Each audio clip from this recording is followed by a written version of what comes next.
Vingadores Doomsday será uma sequência direta de Vingadores Ultimato, mas o que isso realmente significa? Bem, a viagem no tempo dos Vingadores em Ultimato foi extremamente imprudente, e é por isso que o multiverso está prestes a enfrentar seu apocalipse.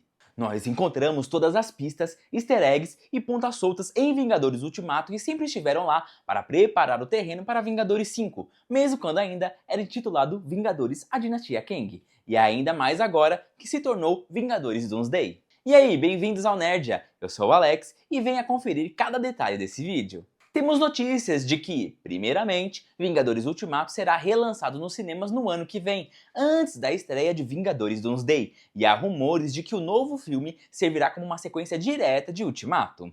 Mas deixa eu te explicar exatamente o que isso significa. O que queremos dizer com sequência direta? Bem, pense da seguinte forma. Os filmes Vingadores, Vingadores Era de Ultron e Vingadores Guerra Infinita foram respectivamente os filmes 1, 2 e 3 da equipe. No entanto, eles não eram exatamente sequências diretas um do outro. Na verdade, nem mesmo formavam uma trilogia propriamente dita, pois era preciso assistir a vários outros filmes entre eles para entender a história completa. Tudo isso mudou com Vingadores Ultimato, um filme que foi uma sequência direta de seu antecessor, Vingadores Guerra Infinita. Outra diferença entre Guerra Infinita e Ultimato foi o intervalo de lançamento de apenas um ano, algo que também acontecerá com Doomsday e Guerras Secretas. É claro que entre Guerra Infinita e Ultimato tivemos o lançamento de Homem-Formiga e a Vespa e Capitã Marvel, filmes sem dúvida importantes de assistir. Porém, em termos de narrativa, Vingadores Ultimato foi uma continuação imediata da história de Guerra Infinita. Os eventos de Guerra Infinita e o final daquele filme foram a base de toda a premissa de Ultimato, e presumimos que o mesmo acontecerá com Doomsday e Guerras Secretas, que, como mencionei, também serão lançados com apenas um ano de diferença. Portanto, faz sentido que Ultimato seja uma sequência direta de Guerra Infinita, assim que Guerras Secretas seja uma sequência direta de Doomsday. Contudo, o fato de Vingadores Doomsday ser uma sequência direta de Ultimato traz algumas surpresas, pois será lançado quase 8 anos depois. Isso significa que a gente teve aí 10 filmes e 9 séries do MCU lançados entre esses dois filmes. Entendo porque essa notícia surpreendeu algumas pessoas, mas daí o motivo pelo qual não me surpreendeu nem um pouquinho. Aproveitando aí que também eu já assisti Ultimato várias vezes e percebi algumas coisas. Conforme a saga do multiverso continua, fica cada vez mais claro para mim que Kevin Feige e os irmãos russos estavam preparando o terreno para muitas coisas em Ultimato que teriam grandes ramificações para a próxima saga e para o próximo filme dos Vingadores. Antes que vocês comecem a comentar, eu sei que o plano nem sempre foi Doomsday, seria a Dinastia Kang, mas como eu mencionei lá em planos originais Dinastia Kang, por mais que o título do filme fosse esse, no final seria revelado o Doom. De qualquer forma, eu consigo imaginar que o plano dele sempre foi voltar para depois Guerras Secretas. Também acredito que, embora o Doutor Destino de Robert Downey Jr. não fosse o plano inicial para Vingadores 5, ele sempre foi o plano para Guerras Secretas, pois isso já estava em desenvolvimento há bastante tempo. Acredito que era o que estava na mente do Kevin Feige o tempo todo, assim como na dos irmãos russos também. Mesmo que eles talvez não tivessem planos concretos, ainda acho que colocaram elementos em seus filmes, incluindo Ultimato, para deixar essas pontas soltas para futuras histórias em potencial. E é exatamente isso que veremos em Doomsday. Acho que ficou bem claro desde o início que Ultimato, embora tenha sido o fim da Saga do Infinito, já prenunciava o futuro. Tecnicamente, Homem-Aranha Longe de Casa é o fim da Saga do Infinito, mas de muitas maneiras, Vingadores Ultimato também funcionou como o primeiro capítulo da saga do multiverso. Naquele filme, os Vingadores lutaram contra uma variante do Thanos de uma linha temporal alternativa na batalha final. E o que é a saga do multiverso se não viagens no tempo no multiverso e suas variantes? Ultimato é onde toda a história da saga do multiverso começou, então faz todo o sentido que Doomsday seja uma sequência direta. Afinal, se a gente pensar bem, estamos falando da criação da viagem no tempo por Tony Stark, a fuga de Loki e Steve ficando no passado com Peggy. Esses são apenas alguns dos principais pontos soltos que Vingadores Ultimato introduziu, preparando não apenas os eventos que vimos até agora, mas também os próprios eventos de Doomsday. Então, vamos analisar cada momento, pista e sutileza de Ultimato que estavam escondidos à vista de todos como grandes preparativos para este novo filme. Em Vingadores Guerra Infinita, Thanos venceu e dizimou metade da vida no universo com um estalar de dedos. Essa derrota foi algo que os Vingadores não conseguiu superar. Depois de 5 anos, eles embarcaram em uma missão através do tempo para coletar as joias do infinito do passado, trazê-las para o seu presente e usá-las para restaurar todas as vidas perdidas. Essa ação para desfazer a derrota que eles não conseguiram superar é o que nos levou a Vingadores Doomsday. Apesar do Hulk dizer que o passado não pode mudar o futuro, ele omitiu o fato de que, com certeza, pode-se criar universos alternativos. A anciã explicou isso ao Hulk e tivemos nosso primeiro vislumbre do conceito de linhas temporais ramificadas no MCU em Vingadores Ultimato. Foi também nesse filme que descobrimos como as viagens no tempo no multiverso estão interligadas. Esses foram nossos primeiros passos na saga do multiverso. Hulk acreditava que ao devolver as joias do infinito aos seus devidos lugares no tempo, seria como se elas nunca tivessem partido e tudo estaria bem. Mas a anciã não estava convencida. Isso mudou quando o Hulk contou que foi o Doutor Estranho quem entregou a joia a Thanos. Então por que o Doutor Estranho entregou ela? O que você disse? O Estranho, ele entregou ela, ele deu ela ao Thanos. Porque quis? Sim. Esse momento nos mostra a anciã ignorando seu bom senso e acatando o julgamento do Doutor Estranho. O que ela parece não saber é que, pela nossa experiência, o maior perigo para o multiverso é o próprio Doutor Estranho. Doutor Estranho é um intrometido, ele nunca consegue deixar as coisas como estão. Ele é parecido com outra pessoa que eu conheço. Como vimos em What If, existe em um universo onde o Doutor Estranho não conseguiu aceitar a morte de Christine Palmer e manipulou o tempo e a realidade tentando reverter a situação, o que resultou na destruição de todo o seu universo. Vimos um outro Doutor Estranho fazer a mesma coisa no universo 838, quando tentava encontrar uma maneira de deter Thanos. E daí ele conseguiu fazer isso destruindo um universo inteiro. Em Guerra Infinita, no universo 616, vimos mais uma vez o nosso Doutor Estranho usar a Joia do Tempo para observar futuros possíveis, ou seja, ele observou o multiverso. Ele interferiu no fluxo natural dos eventos e, embora possa ter colocado os Vingadores no caminho para derrotar Thanos, também os colocou no caminho da destruição de todo o multiverso. Mas escuta, Estranho não está sozinho nisso não, ó. Também tem o Aquele que Permanece, que é também conhecido como Kang, que ele permitiu que tudo isso acontecesse. E tem mais uma pessoa que pavimentou esse caminho. Você tem algum palpite? Quando os Vingadores voltaram no tempo para 2012 para pegar o Tesseract, eles acabaram criando uma linha do tempo fragmentada onde Loki escapa com o objeto. E se você já assistiu a série Loki e está assistindo esse vídeo, você sabe que aquela linha do tempo fragmentada foi rapidamente eliminada pela TVA e aí eles prenderam aquela variante do Loki. Essa variante então encontrou aquele que permanece e o destronou e agora ocupa o trono no fim dos tempos. Mas e aí, o que aconteceu com aquele Loki em Ultimato? Bem, a gente viu aquele Loki escapar e essa ponta solta nunca mais foi abordada naquele filme. Só vimos a fuga de Loki ser explicada na série, onde descobrimos o que aconteceu.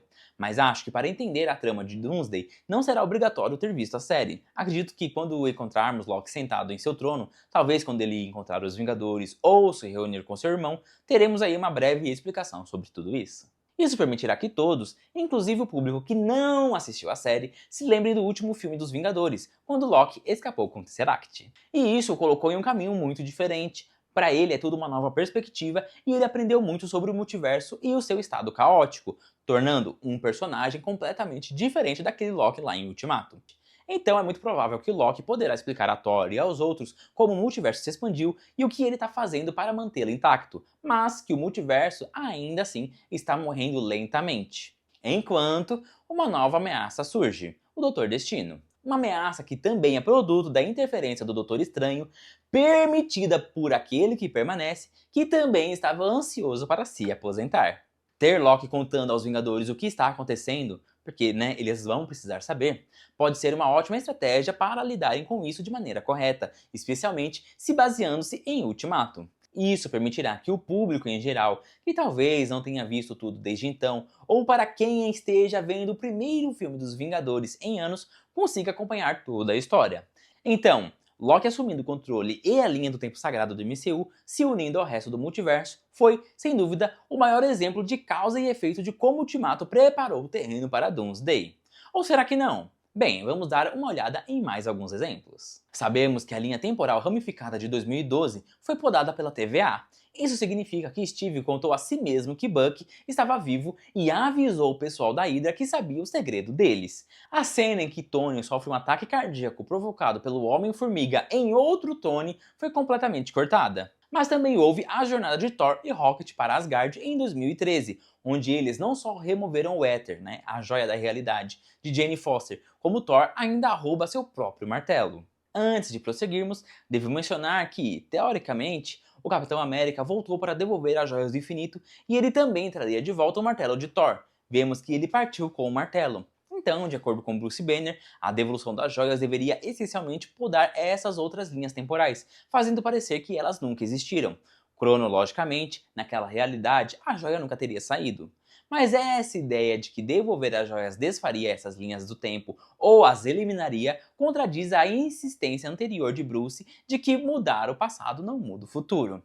Portanto, mesmo que acreditemos que a ação do Capitão tenha eliminado essas linhas alternativas, a linha do tempo de 2014 apresenta algumas mudanças importantes que nem mesmo ele pode desfazer simplesmente devolvendo as joias do poder e da alma. A alteração do passado que vimos em 2014, onde Thanos, Nebula e Gamora deixam sua linha temporal e viajam para o futuro, que é o presente do MCU, resulta na morte de Thanos e Nebula, sem a possibilidade de retorno.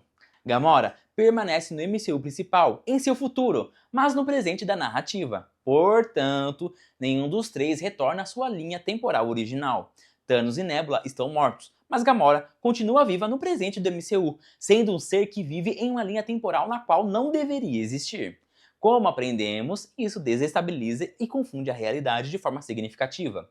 Se aquele que permanece previu tudo isso e o assalto temporal dos Vingadores fazia parte de seu plano, da mesma forma que a TVA podou a linha temporal de 2012, eles poderiam muito bem ter podado as outras também. Então, ou a TVA resolveu o problema, ou a missão de Steve de devolver as joias resolveu.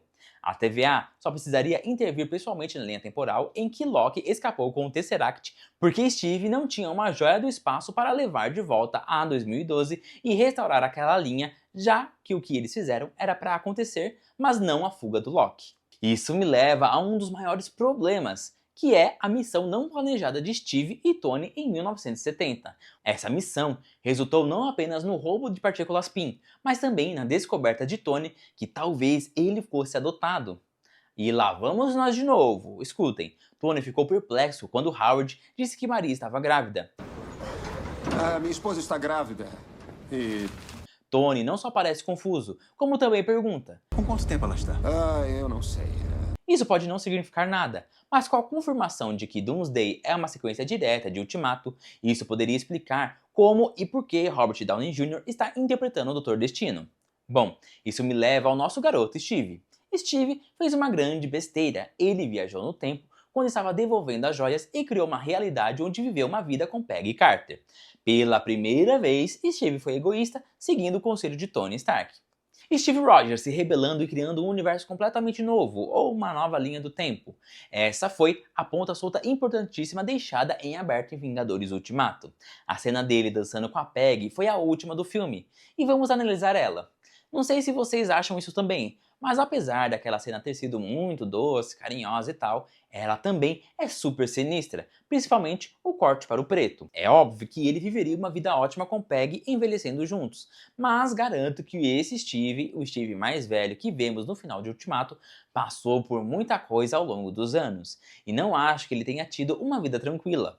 Na verdade, acho que esse velho Steve, que viajou de volta ao MCU principal para entregar o escudo para Sam, já vivenciou os eventos de Vingadores Doomsday e Vingadores Guerras Secretas. Acho que quando chegar Doomsday, e sim, apesar da negação de Chris Evans, ele estará lá e será um personagem fundamental. Acredito que as ações dele no final de Ultimato estarão diretamente ligadas a Doomsday, assim como o estalo de Tony estará ligado ao filme. Então, o que eu estou dizendo é que entre esse cara que vemos dançando com a Peggy e o cara sentado no banco com o Sam depois de muitos anos, é que esse Steve vivenciou os eventos de Doomsday e Guerras Secretas. Isso me leva a uma teoria interessante de que essa cena final de Vingadores Ultimato pode ser a primeira cena não só do novo filme, mas talvez até a primeira cena do trailer. E isso acontece porque ele é parcialmente responsável pelo estado do multiverso e também porque quer salvar essa nova realidade alternativa que criou e que também chama de lar. Steve Rogers não terá o próprio escudo nessa linha alternativa. Quando ele partiu na plataforma temporal, não levou um escudo. Isso significa que em algum momento de sua nova vida, ele o conseguirá. E acho que em Doomsday ou Guerras Secretas, veremos Sam Wilson, o Capitão América, entregar seu escudo para Steve Rogers. Seja porque Sam está ferido ou morrendo ou qualquer outro motivo, ou talvez para criar aquele clímax de toma seu escudo, vai lá, acaba com tudo e pá. Enfim, de alguma forma, Steve vai conseguir o escudo. Então, poderíamos ver Steve Rogers com o escudo pelo resto da vida, mas quando estiver velho, ele retorna ao seu universo de origem, o universo 616, tendo vivido uma vida inteira com Peggy e lutado nas batalhas de Doomsday e Guerras Secretas, e entrega seu escudo. Antes de morrer, ele se certifica de completar o ciclo, devolvendo o escudo que recebeu de Sam para o próprio Sam naquele momento, mesmo de Ultimato, completando assim todo o ciclo. É como se uma cobra que come o próprio rabo, aquela coisa lá de transmutação, pá. E como Vingadores Ultimato prepara o terreno para Doomsday? Esses são alguns dos momentos chaves que poderiam ser retomados, mas também quero falar sobre o porquê. Por que é importante que Doomsday seja uma sequência direta de Vingadores Ultimato? Primeiro, Vingadores Ultimato é o segundo maior filme de todos os tempos, perdendo apenas para Avatar, algo que a Disney vai corrigir no próximo ano com um relançamento. Todo mundo viu Vingadores Ultimato. Todo mundo, mesmo. Mas infelizmente, o mesmo não pode ser dito da maior parte da saga do multiverso. A saga do multiverso gerou muitas séries e muitos filmes, e o fato é que nem todo mundo assistiu a todos eles. Seria meio burro fazer um filme dos Vingadores que exigisse que o público tivesse assistido a uma série de produções da Disney e da Marvel, e que eles sabem que nem todos viram. Então, acho que o fato de Doomsday ser uma sequência direta de Ultimato é uma ideia narrativa brilhante. Faz todo sentido, como a gente aqui discutiu ao longo deste vídeo, mas também faz sentido do ponto de vista comercial. Este é o primeiro filme dos Vingadores desde Ultimato. Terão passado 7 anos até o lançamento de Doomsday, embora todos esperássemos que o primeiro filme dos Vingadores pós-Ultimato fosse mais parecido com o primeiro Vingadores, onde vemos novos personagens ali se unindo pela primeira vez e seguindo juntos em uma saga. E isso provavelmente não vai acontecer. A Marvel ela vai acabar pulando toda essa estrutura dos filmes dos Vingadores, que fez ali fase por fase, como também vai pular a etapa de um filme de reunião inicial, já indo direto para um evento de encerramento da saga com Doomsday e Guerras Secretas, na esperança de replicar o sucesso de Guerra Infinita e Ultimato. O problema é que o interesse geral nessa saga é bem menor, e o motivo pelo qual Guerra Infinita e Ultimato fizeram tanto sucesso foi por causa de toda essa construção anterior. Era de Ultron, os primeiros Vingadores e todos os filmes das fases 1, 2 e 3. Com a saga do multiverso, falta essa base assim pra boom, explodir tudo, sucesso de bilheteria. E é por isso que a Marvel está trazendo de volta o Robert Downey Jr., Chris Evans e os X-Men da Fox. Esses dois filmes, Doomsday e Guerras Secretas, servem como mais do que apenas um desfecho para a saga do multiverso. Eles serão a culminação de todos os filmes da Marvel até hoje. É assim que este filme está perfeitamente e brilhantemente comercializado. Ele vai apelar para a nostalgia, não apenas dos X-Men da Fox ou do Homem-Aranha de Tobey Maguire, mas também para a nostalgia que o público tem pelo próprio MCU e pela saga do infinito. Acho que é uma ótima ideia fazer de Doomsday um filme que você pode assistir sem ter visto absolutamente nada desde Ultimato. Você deveria poder entrar na sala de cinema e entender o filme, porque para muita gente será exatamente assim. Se a Marvel quer que este filme arrecade 2 ou 3 bilhões, precisa fazer um filme acessível, pois a verdade é que a maioria das pessoas viu apenas alguns projetos recentes e pouquíssimas assistiram tudo. Acredito que a Marvel sabe disso e fico feliz em saber que estão fazendo a coisa certa ao criar um filme que todos possam assistir. Bom, essas são apenas as minhas ideias, minhas teorias, pode ter ficado um pouco confuso aí, mas de qualquer maneira adoraria ouvir as suas ideias e os seus comentários aqui abaixo. Se você é novo por aqui, não se esqueça de se inscrever no canal e ativar o sininho para receber as notificações sempre que publicarmos um novo vídeo.